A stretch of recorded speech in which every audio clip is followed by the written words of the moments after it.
Okay, first area I'm going to tackle is going to be the fuel tank.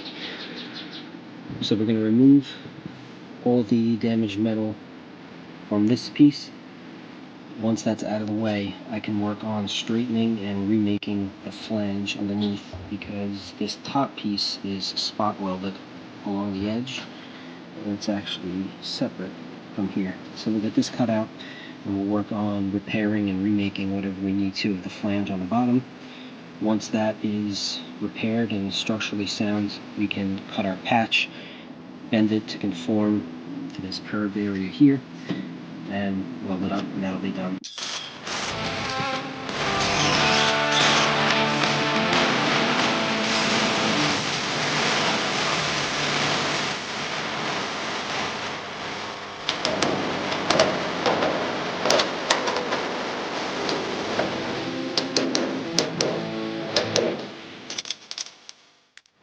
Alright, so we have the damaged piece cut out. Obviously, like I said, we have some work to do on this flange, some repairs to do here, and actually it looks like this thing may have gotten bent a little bit. So what I'm going to do is I'm going to flatten up this flange here, and we'll start working on getting it repaired in that section, and then we can cut our new piece. I'm going to cut this damaged piece of the flange out. What I'm going to try and do is keep it straight on the radius here. So I'll just have to cut maybe like a 1/2 inch strip. We'll bend it to contour that. We'll tack it in, and then I'll see what I could do about this hole that's here. But I'm hoping once I get the flange straightened out, we might just be able to put a piece of backing. I have a sheet of copper or brass. If I can fit that up in there, I might be able to just plug weld that hole back up.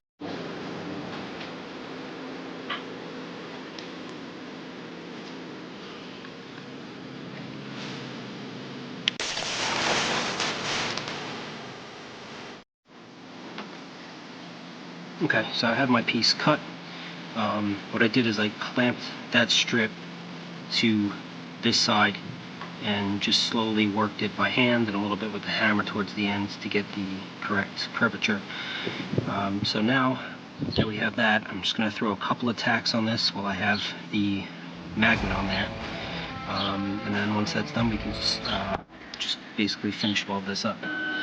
And the completed flange. So we have nice solid metal now. And when we cut this patch, we'll have something to plug weld that panel back to. So I'm going to hit this with some Welding primer. Alright, same thing that I did with the flange on the other side.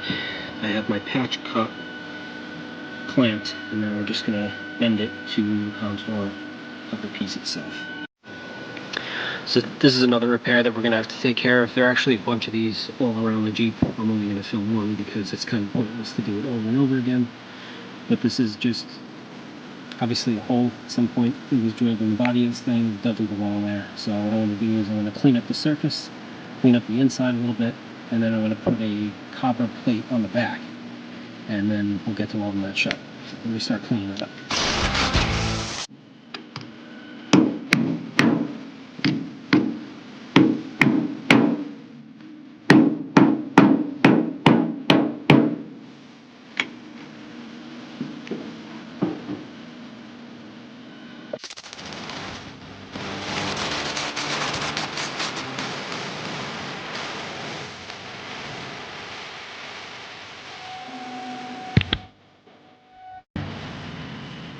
Alright, so I've cut the patch out.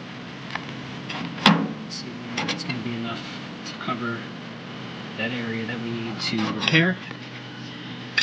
Next thing I'm going to do is I'm going to actually prep the body. So I'm going to grind all the way around there to get that metal cleaned and prepped so we can weld it. So the next thing I'm going to do is I'm just going to place my patch over that area, and I'm going to tack it in all four corners.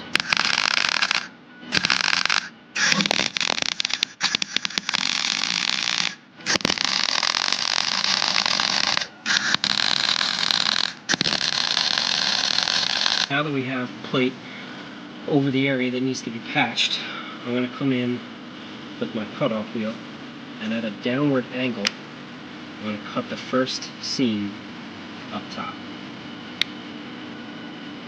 That cut. Now I'm actually just going to continue all the way around, and once the metal behind the patch is cut, we're going to have a perfect patch panel to place into there and weld it up. That's what came out, and that's what we have there now. So as you can see, I used a magnet basically just to hold the piece in place. Tacked it in a couple spots. There is a bit of a curve here, so I was using the handle of the seam splitter. For a second, my finger, I don't know if you caught that, but I burned myself pretty good. Just to press this in up against the remaining body, and just to get that flush, and then just went all the way around and tacked it. And the reason that you do that is to minimize the heat. I should probably even still go slower, but I get impatient sometimes. Doing it this way, people who've been doing this for a really long time can probably get that all filled in one shot. I'm going to have to grind that, probably go back and do a couple of spots, just because, tacking it like that, you're bound to miss tiny little pieces. But that's what we had. We have no crazy gaps on either side. It welded up pretty well. So the next step is going to be just to grind that flush and see what else we have to do as far as filling in any little spots that I missed. So you see a couple in there, but overall that's pretty good. So I'm going to grind that and bring it back when I'm done, and we'll see how the finished product looks. Alright, so next area we're going to be focusing on is right here. So there's still a body brace that I have to weld onto here. But first I want to clean some of these welds up that were done previously. And I'm actually going to remove this body brace just so I have a little bit of room to work. So to do that, I'm just going to drill 2 1/8-inch holes through here into the floor, just so I know that's located in the same spot. And then we will drill out the spot welds. So let me get 2 spots on here just so I know it's not going to move on me. I'm just going to say if I throw 2 goes through there.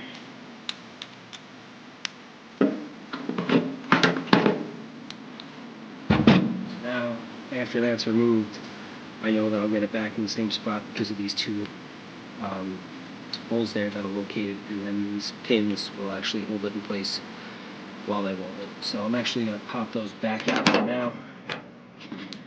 We'll clean that surface up, locate the spot welds, and then we'll drill those out.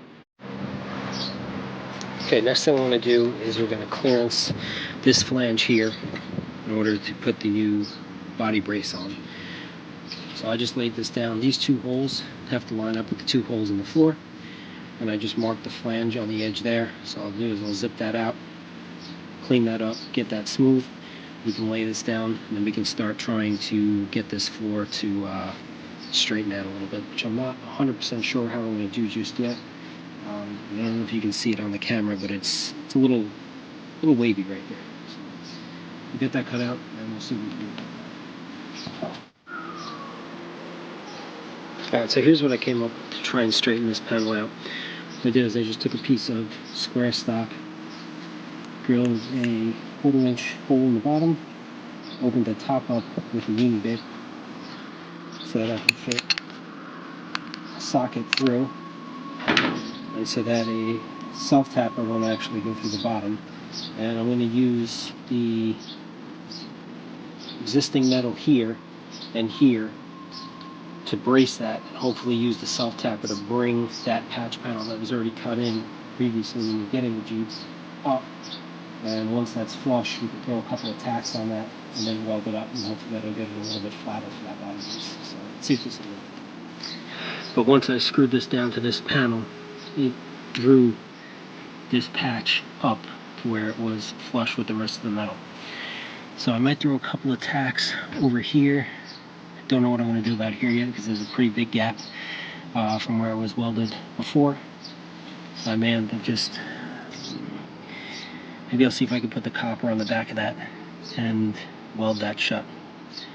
We'll see, but at least it's straighter now. There was a big dip there before. So I'll get the welder set up and see if we can close that up. Okay, did end up skipping ahead a little bit, but I have the body brace welded in, and the last piece is this body extension over here. And that lined up with the flange, and then clamped to the new body brace. And it's basically just supposed to look like that side does there. So I'll go ahead and weld this up, and then we can call this done. Okay, the welder's out of gas, but I'm going to call it here. I'm going to finish up welding that piece in. I'll grind everything smooth, lay some seam sealer on it, prime it, and then drop this back off to my... So if you guys made it all the way through, thank you for watching. If you happen to see it in the background on the other video, we got another car. So next video is probably going to be on that. I've already started doing some work on it. So if you want to see a little 55 Chevy content, make sure to stick around. So thanks again for watching, and I'll see you next time.